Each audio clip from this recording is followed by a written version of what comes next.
In other news tonight, Moody's Investor Service announced on Friday that it has today placed the Baa2 bond of issuer ratings of the government of the Bahamas on review for downgrade.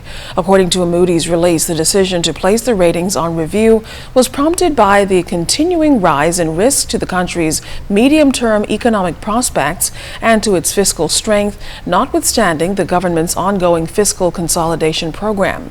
A statement from the government, meantime, says it appreciates that the Caribbean region is being negatively impacted by lower commodity prices and external investment uncertainty through the loss of correspondent bank services, and that although the Bahamas has not been completely exempt from any of these phenomena, the government is confident that this review will reveal that medium-term economic prospects for the Bahamas are good given projected foreign direct investment, the country's fiscal consolidation efforts, and the implementation of innovative policy initiatives with respect to certain structural constraints the country has traditionally faced in the energy sector and labor market.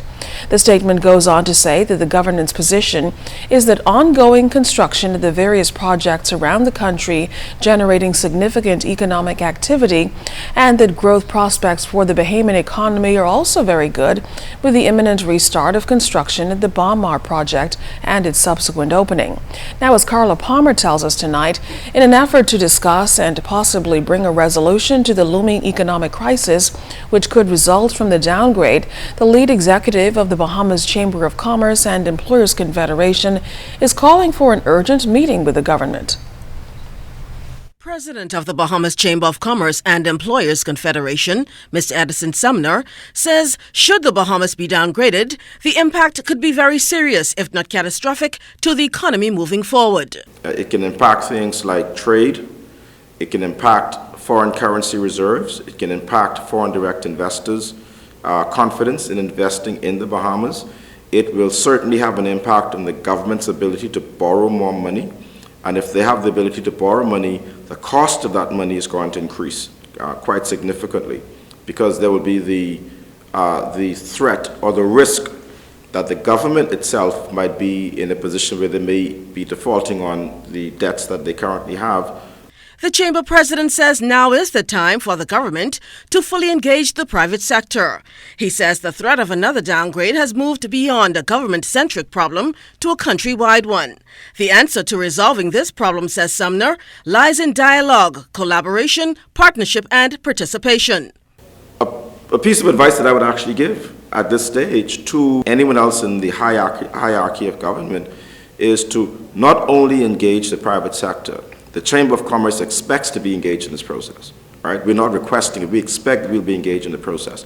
But at this stage where this is such a fragile moment and pivotal point for the country, I would even recommend engage your political colleagues who may be on the other side of your politics to find out from them, what would you do to correct this problem? Because it is a Bahamas problem. It's not a PLP problem, it's not an F&M problem. Sumner warns against this matter becoming a political football and is urging the government to take the lead.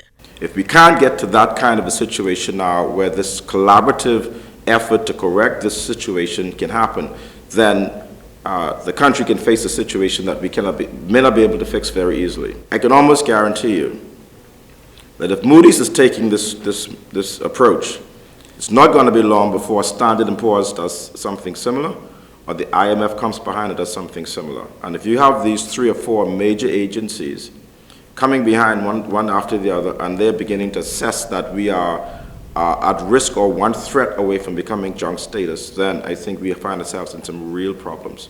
Sumner says now is the time for action. Carla Palmer, ZNS Network News.